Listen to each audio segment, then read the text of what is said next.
오늘 저희들 읽을 말씀은 여호수아 22장 30절부터 34절에 있는 말씀입니다. 제사장 비느하스와 그와 함께한 회중의 지도자들 곧 이스라엘 천천의 수령들이 르우벤 자손과 갓 자손과 므낫세 자손의 말을 듣고 좋게 여긴지라. 제사장 엘르하살의 아들 비느하스가 르우벤 자손과 갓 자손과 므낫세 자손에게 이르되 우리가 오늘 여호와께서 우리 중에 계신 줄 아노니 이는 너희가 이 죄를 여호와께 범하지 아니하심이니라. 너희가 이제 이스라엘 자손을 여호와의 손에서 건져내었느라 하고 제사장 엘르하살의 아들 비느하스와 지도자들이 르우벤 자손과 갓 자손을 떠나 길앗 땅에서 가나안 땅 이스라엘 자손에게 돌아와 그들에게 보고하며 그 일이 이스라엘 자손을 즐겁게 한지라. 이스라엘 자손이 하나님을 찬송하고 르우벤 자손과 갓 자손이 거주하는 땅에 가서 싸워 그것을 멸하자 하는 말을 다시는 하지 아니하였더라. 르우벤 자손과 갓 자손이 그 제단을 엣이라 불렀으니 우리 사이에 이 제단은 여호와께서 하나님이 되시는 증거라 함이었더라. 아멘. 이스라엘 백성들이 가나안 땅에 막 정착한 후에 문제가 생겼습니다. 백성들 사이에 갈등이 생겨서 전쟁이 일어나게 생길 판이 됐습니다. 사건은 이렇습니다. 이스라엘 무리들이 가나안 땅에 들어가기 전에 시내반도에서 40년 동안 이렇게 방황하잖아요. 40년 끝날 무렵에 요단강 동쪽으로 이동해서 요단강을 거쳐 서쪽으로 들어갑니다. 그런 과정 중에 이스라엘 백성들 무리 중에 몇 사람들이 요단강 동쪽에 거주하기를 원합니다. 르우벤 지파, 갓 지파, 그리고 므낫세 지파의 반에 해당하는 사람이 우리는 여기가 좋으니까 여기에 있겠다고 그렇게 얘기해요. 그래서 여호수아가 허락합니다. 그리고 이스라엘 자손들이 요단강을 건너 서쪽으로 진격해 들어갑니다. 그때 요단강 동쪽에 거주하겠다고 하는 그 사람들도 전쟁에 다 같이 참여해요. 그리고 가나안 땅에 들어갔습니다. 전쟁을 이겼습니다. 그리고 거기서 땅을 분배받습니다. 땅을 다 분배하고 난 다음에 여호수아가 오른쪽 요단강 동쪽에서 살고자 했던 사람들을 부릅니다. 그러면서 너희들 수고 많았다. 우리들과 같이 전쟁에 참여해서 참 좋다라고 그렇게 말을 하고요. 돌아가도 좋다고 합니다. 전쟁에 참여했을 때 전리품이 생겼는데 그 전리품도 주고서 수고했다고 말합니다.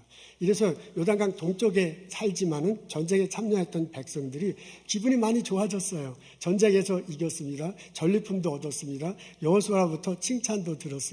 그래서 기쁜 마음으로 요단강을 건너 자기들이 식구들이 있는 동쪽으로 가려는 중이었어요. 근데 요단강을 건널 무렵이 됐을 때 걱정이 하나 생겼습니다. 지금 우리가 이 요단강을 기점으로 동쪽에 사는 사람, 서쪽에 사는 사람들이 같이 전쟁하고 같이 이렇게 살고 있기 때문에 우리가 서쪽에 있는 실로 제단에 가서 제단을 쌓는 게 별로 문제가 안 돼.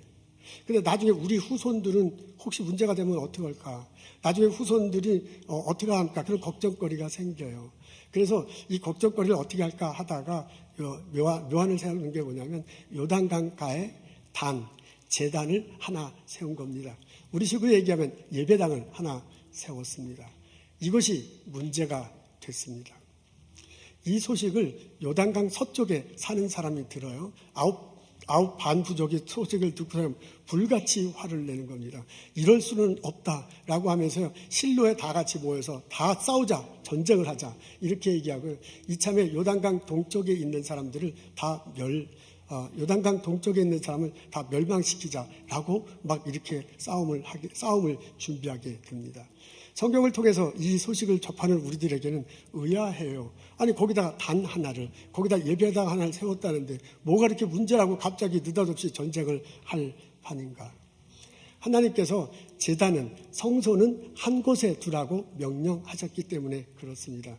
아마 여호수아 22장 전체를 읽어보면 그때는 여호와의 법궤가 실로라는 지역에 있었던 듯합니다.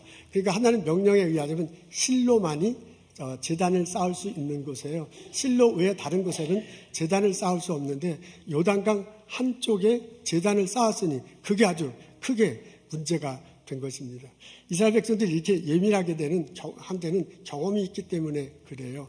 한때는 요단강을 건너오기 전에 시딤이라는 지역에 있었습니다. 모압 지역, 오늘날 요단 남쪽에 있는데요. 그때 당시에 모압 지역에 시딤이라는 지역에 좀 정착하고 있었던 적이 있습니다. 그때 이스라엘 백성들 중에 남자들이 모압 지방 여인들과 성관계를 맺어요. 간음을 한 거지요. 그리고 모압 지방의 신을 섬기는 일까지 벌어졌습니다. 그것 때문에 하나님이 진노하셨어요. 그래서 이스라엘 백성들에게 연병을 내려가지고 많은 사람들이 어려움을 겪는 그런 일이 있었습니다. 이런 게 막 생각되는 거야. 하나님 관계가 흐트러지면 하나님이 진노해. 그래서 누군가 한두 사람이 하나님 관계에 흐트러진 것 때문에 이스라엘 백성들이 전체가 다 어려움을 당하는 일들이 벌어지곤 해. 그래서 그것 때문에 이스라엘 백성들이 많이 그렇게 염려하고 그것 때문에 예민한 겁니다.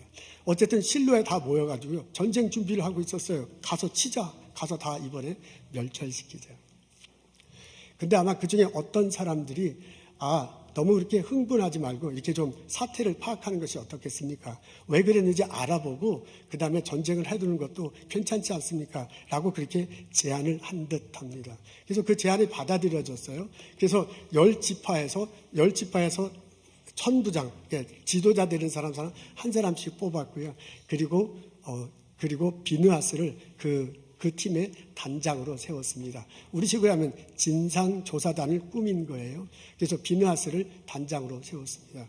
그때 당시 비느하스가 제사장인데 이 비느하스 아버지는 엘리아살 제사장이었고요. 여호수아가 아주 최측근이었습니다. 이 비느하스의 할아버지는 아론 제사장이었고요. 모세의 최측근이었어요. 그러니까 제사장은 제사장인데 이게 완전히 뼈대 있는 집안의 제사장이야. 그 비느하스 그 사람을 단장으로 세워서 이 진상조사단을 동쪽으로 파견합니다. 진상조사단이 요단강을 건너서 동쪽으로 갔어요. 그리고 그 사람들에게 말을 했어요. 너희들이 제단을 쌓다니 그게 말이나 되는 건가? 그렇게 하는 것은 하나님의 뜻을 거역하는 거다.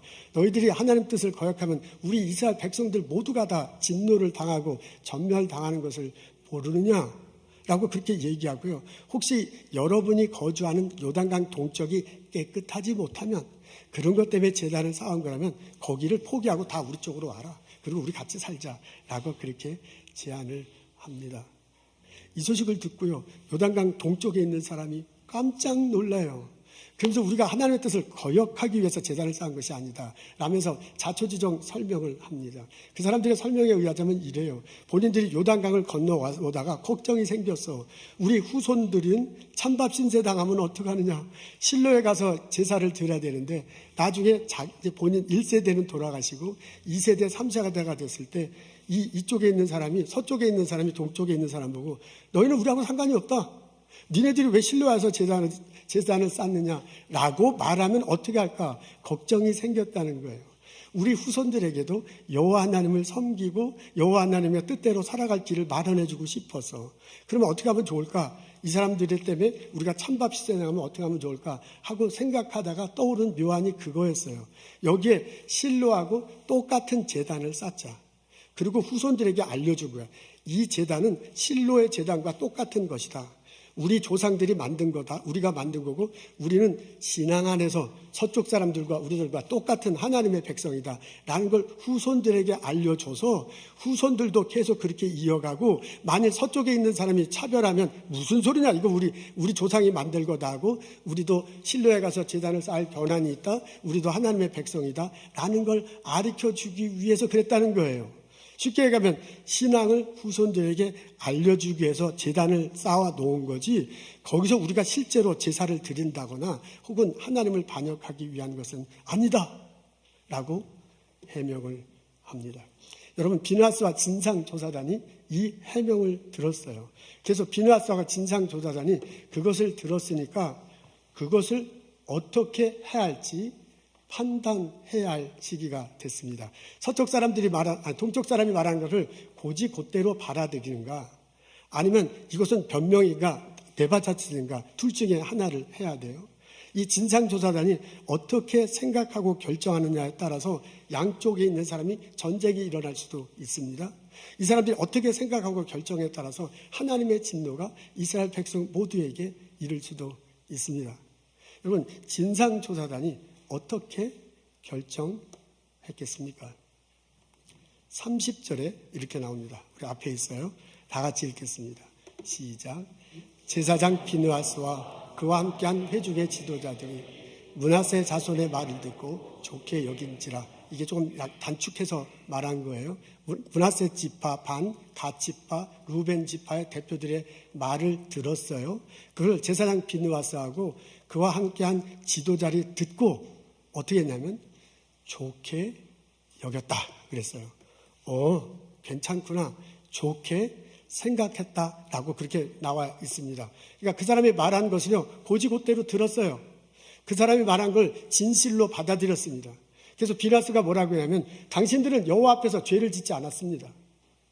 여호와 하나님이 우리들과, 이 말이 굉장히 중요한데요, 우리들과 함께 있는 것을 내가 봅니다 라고 비느하스가 그렇게 말합니다. 그 말을 하는 바람에요, 이 양쪽에 있었던 대표자들이 막 이게 갈등의 순간이거든요. 이게 분노의 순간이거든요. 이것들이 완화되기 시작했습니다. 화해가 이루어졌습니다. 서로가 서로를 이해하게 됐습니다. 전쟁이 평화로 바뀌는 일이 생겼습니다.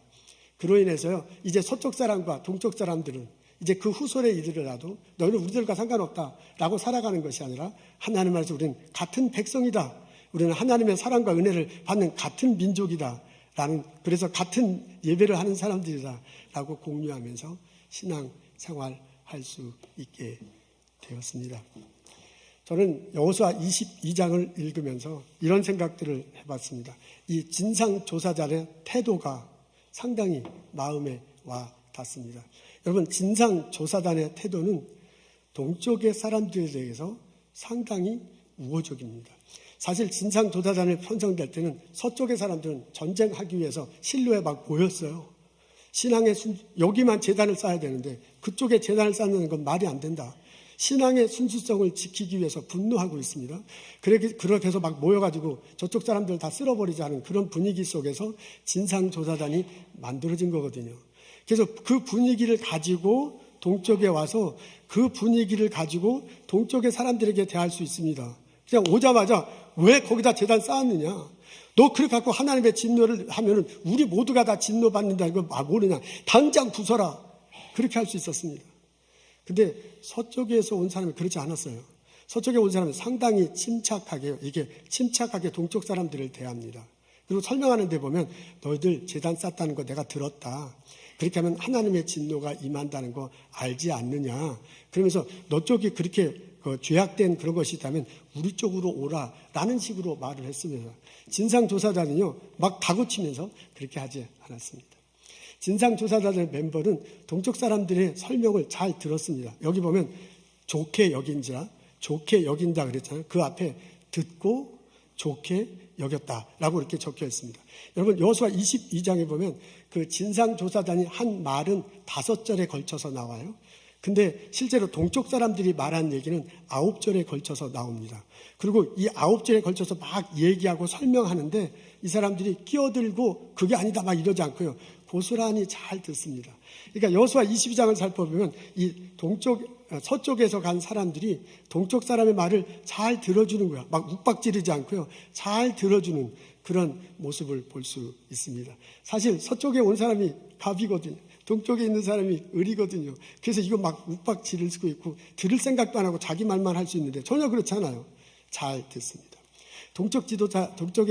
서쪽에서 온 사람들은 좋게 여겼다라고 그렇게 적혔어요. 좋게 여겼답니다. 히브리 단어를 원대로 하면 이걸 히브리 단어를 그냥 표현하면 눈에 좋다 혹은 눈에 꽉 찼다. 우리 애들 보면 막 너무 좋아갖고 눈에 밟혀 이런 표현하고 똑같은 거예요. 그래서 이걸 그냥 우리 한국식으로 얘기하면 이쁘게 봐줬다. 저를 좀 이쁘게 봐주세요. 좋게 봐주세요. 우리가 한국말로 그러잖아요. 그것과도 똑같은 표현이에요. 그래서 이 서쪽에서 온 지도자들이요, 동쪽 사람들을 이쁘게 보는 일이 벌어졌습니다. 여러분, 이것은 상당히 놀랄만한 지역입니다. 서쪽에서는 지금 전쟁 준비하고 있어요. 신앙의 순수성을 지키기 위해서 분노하고 있어요. 이쪽 사람들은 그것도 모르고 와서 막 지금 이게 있는 이런 상황이에요. 그렇기 때문에 다그치고 몰아붙이고 그만둬라 막 할 수 있는 상황인데 그게 아니야. 상당히 우호적으로요. 이 사람들을 대하고요. 들으려고 하고요. 그 사람들을 좋게 여기려고 하고 있습니다. 그런 태도가 발전하면서 전쟁이 평화로 바뀌었습니다.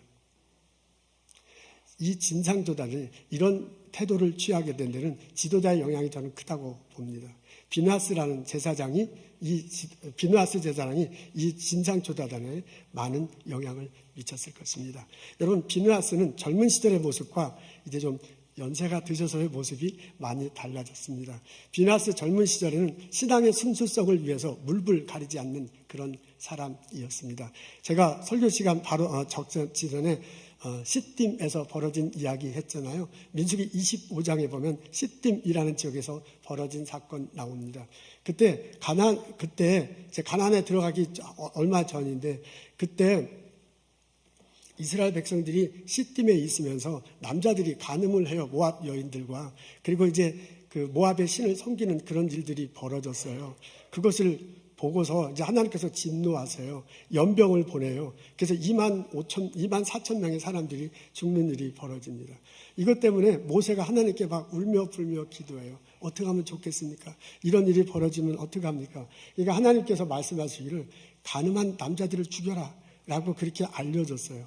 그래서 실제로 모세가 백성들을 모아놓고 간음한 남자를 죽여라 라고 그렇게 했는데, 오늘 백성들이 이걸 실천에 못 옮기는 거예요. 그렇게 한다는 얘기는 결국 자기 아버지를 죽이는 거고 자기 아들을 죽이는 거예요.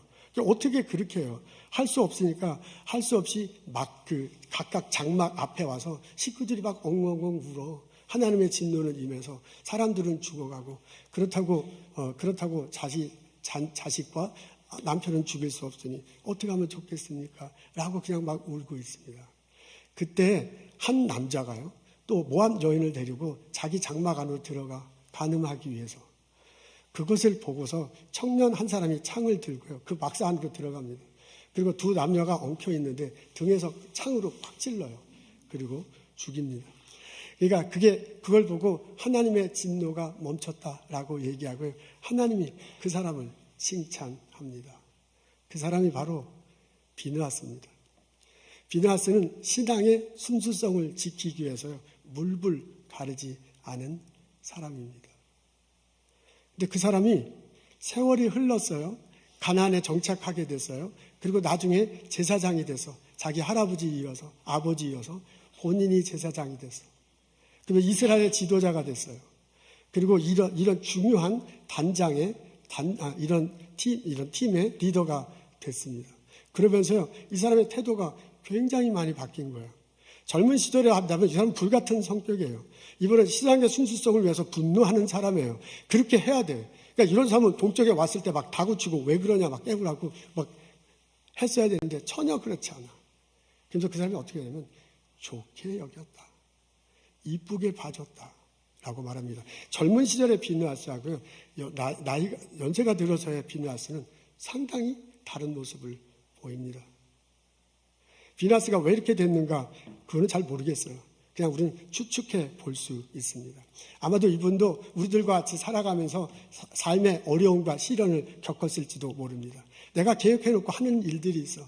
그 일이 다 잘 되면 좋지만 안 그렇잖아요. 그러면서 실패를 겪으면서요, 이 사람이 실패를 겪고 좌절을 겪으면서 이 사람이 변했을 수도 있습니다. 이분은 젊었을 때 신앙의 순수성을 찾고자 무진장 애를 쓴 사람입니다. 어떻게 하면 하나님께 가까이 갈까 굉장히 애를 썼을 것입니다. 근데 하나님께 가까이 가면 갈수록 다가가지 못하는 어떤 것이 자기 내면에 있다는 것, 인간으로서 꼭 있는 그 죄성, 이런 것들을 생각하고 더 좌절했을지도 모릅니다. 그래서 변했을 수도 있습니다. 이분은 젊은 시절에요, 이 신앙 공동체를 지키려고요, 굉장히 노력했어요. 신앙 공동체를 지키기 위해서는 살인도 그냥 살인이죠. 그게 죽이는 것도 칼로 찌는 것도 괜찮아. 공동체가 순수해지기 위해서. 그래서 본인은 그렇게 해가지고 신앙 공동체의 순수성을 지킨다고 생각했는데, 그러면서 누군가는 아버지가 죽고 누군가는 아들이 죽는 거야. 그러니까 이 공동체 전체가 다 나하고 생각이 똑같지는 않아. 그러니까 본진 생각은 이렇게 해서 공동체가 살아날 것 같은데 사람들의 생각은 다르구나 라는 것을 보고 아마 여러 가지 많은 생각을 갖고 있었을지도 모릅니다. 비느하스가 변했습니다. 왜 변했는지 모릅니다. 근데 하여간 그 사람이 젊은 시로되는 신앙의 순수성을 지키기 위해서 창을 들고 죽이던 사람이었는데요. 나중에 연세가 드시고 나서는 공동체를 지키기 위해서 창을 내려놓고 품어주고 덮어주고 들어주고 그리고 좋게 여기는 사람으로 됐습니다. 지도자가 바뀌었어요. 그것이 진상조사단 모든 사람들에게 영향을 미쳐요. 그러면 그 진상조사단이 사람들, 그 서쪽에 있는 동쪽에 있는 사람들에게 우호적으로 대해. 서쪽에 있는 사람은요, 신앙의 순수성을 지키기 위해서 분노하고 있습니다. 동쪽에 있는 사람은요, 후손들에게 신앙을 잘 섬기기 위해서 일했는데 그걸 몰라주니까 분노해. 분노와 분노 중간에 이 진상조사단에 껴 있어요. 이 사람들이요, 양쪽 사람들을 의견을 들으면서 이 분노를 사그라뜨려 분쟁을 화해하는 쪽으로 만들어. 그러면서 전쟁이 평화로 가게 됩니다. 이 사람들로 인해서요, 우리가 다 같이 하나님의 백성이구나 라는 것을 깨닫고 하나님께 찬양드리고 하나님께 기쁨 돌리는 일이 벌어졌습니다. 젊은 시절의 비느하스와 연세가 드셔서 비느하스의 모습은 많이 달라졌습니다. 신앙 안에서 성숙한 한 사람으로 인해서 전쟁이 평화로 모습을 바뀌는 것을 볼 수 있습니다. 우리 신앙생활하면서 교회 생활하면서 갈등과 분쟁 속에 빠질 때가 있습니다. 때로 그것이 신앙의 순수성을 지키기 위해서였는데 오해가 돼서 갈등 속에 있을 수 있습니다. 때로 그것이 교회를 좀 더 잘 해보기 위함이었는데 일이 어긋나서 분쟁 속에 들어갈 수도 있습니다. 내가 원하든 원치 않든 그 속에 빠져 들어가서 무언가를 행동해야 할 때가 다가오기도 합니다. 그때 내가 어떻게 생각하고 어떻게 말하느냐에 따라서 상당히 일은 다르게 변화됩니다. 내가 좋게 생각하고 좋게 여기고 좋은 쪽으로 방향을 틀어가면 그것이 잘 좋게 하나님 보시기에 좋게 그리고 예수 그리스도 안에서 잘 이끌어질 수도 있습니다.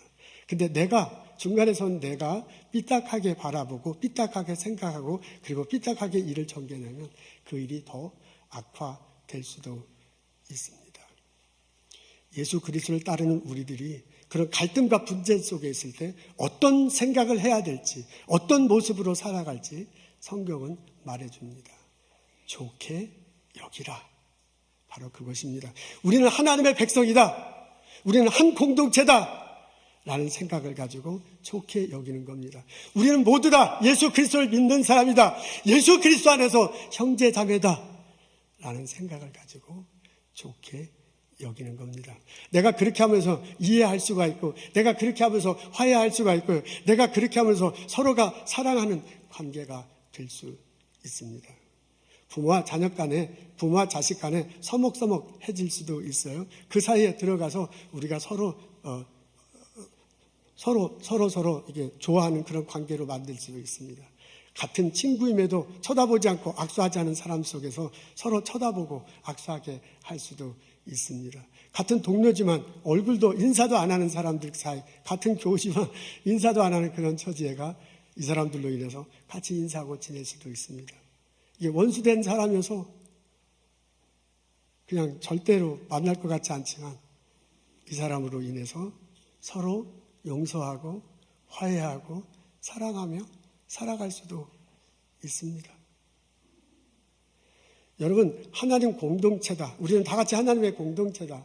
우리는 다 예수님의 자녀다. 라는 생각을 가지고 좋게 여기라는 것은 신앙의 순수성을 포기하자는 얘기는 아닙니다. 우리가 하나님을 바라보고요. 오직 하나님 뜻대로 살고 신앙의 순수성을 지키는 것 너무너무 소중합니다. 정말 그렇습니다. 그러면서도 또한 다른 형제들도 다른 자매들도 바라보면 좋겠다. 그런 말입니다. 우리가 예수님 안에서 좋게 여기라라고 그렇게 얘기하는 것은 얼렁뚱땅 대충 넘어가자는 얘기가 아닙니다. 사람들은 생각이 달라요. 저 사람은 저렇게 생각하고 이 사람은 이렇게 생각해. 그 여지를 좀 두면 좋겠다 그 말입니다. 저 사람 잘못했어. 그러다 좀 기다려주고 그대로 좀 품어주고 그래도 좀 용서해주면서 살아가면 좋겠다. 그런 얘기입니다. 여러분, 내가 좋게 여기란 것은 술에 물 탄 듯 물에 술 탄 듯 대충 신앙생활하자는 그런 얘기 아닙니다. 그리스도가 우리를 위해서 죽으시고 우리를 사랑으로 엮어 가셨으니 그 분쟁 속에서 갈등 속에서 어떻게 하면 공동체가 지키는 쪽으로 화해하며 이해하며 나가는 게 좋지 않겠느냐라는 그런 제안입니다. 여러분, 비나스가 젊은 시절에는 신앙의 순수성을 지키기 위해서 창을 들었습니다. 찔러 죽였습니다. 갈라놨습니다.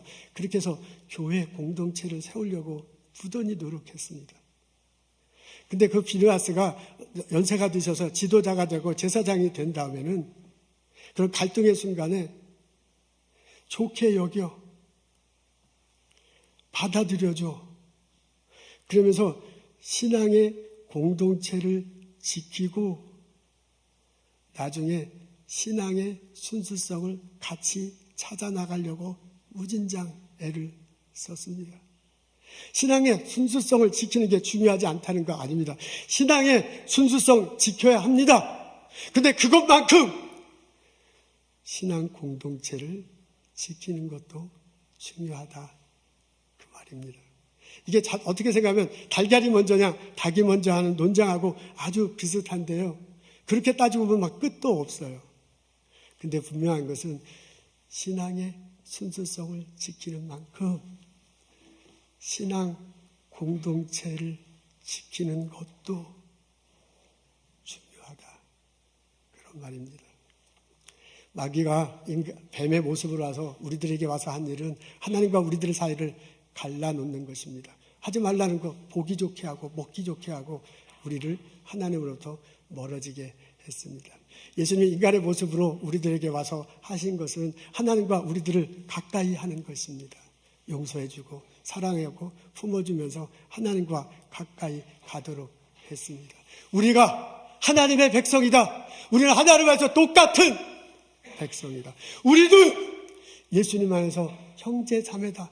우리도 예수님의 사랑과 은혜를 똑같이 받는 사람이다. 라는 생각을 가지면 예수님의 권면이, 예수님의 모습이 우리들에게 다가옵니다.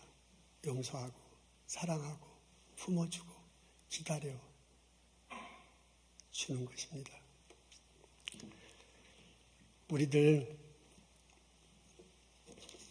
비느하스가 이끄는 진상조사단이 동쪽을 떠나 서쪽으로 갔어요. 그리고 실로에 도착했어요. 실로에 사람들이 모여갖고 막 전쟁 준비하고 있습니다.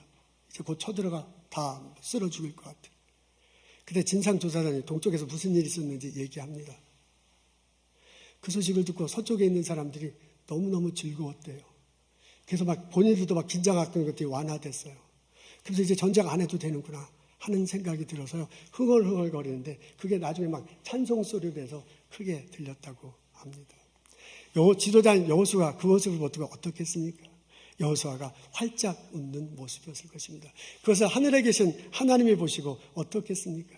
그분도 활짝 웃으면서 참 보기에 좋구나 라고 그렇게 말씀하셨을 듯합니다. 우리 신앙의 선배 중에는 비느하스 제사장이 있다는 것을 기억하십시오. 갈등과 분쟁 속에 있을 때 화해의 사신이 되십시오. 우리를 위해서 예수 그리스도가 이 땅에 오셔서 십자가 달리시고 돌아가셨음을 기억하십시오. 그분이 피 흘려서 우리를 용서하시고 우리에게 사랑을 표현했다는 것을 생각하십시오.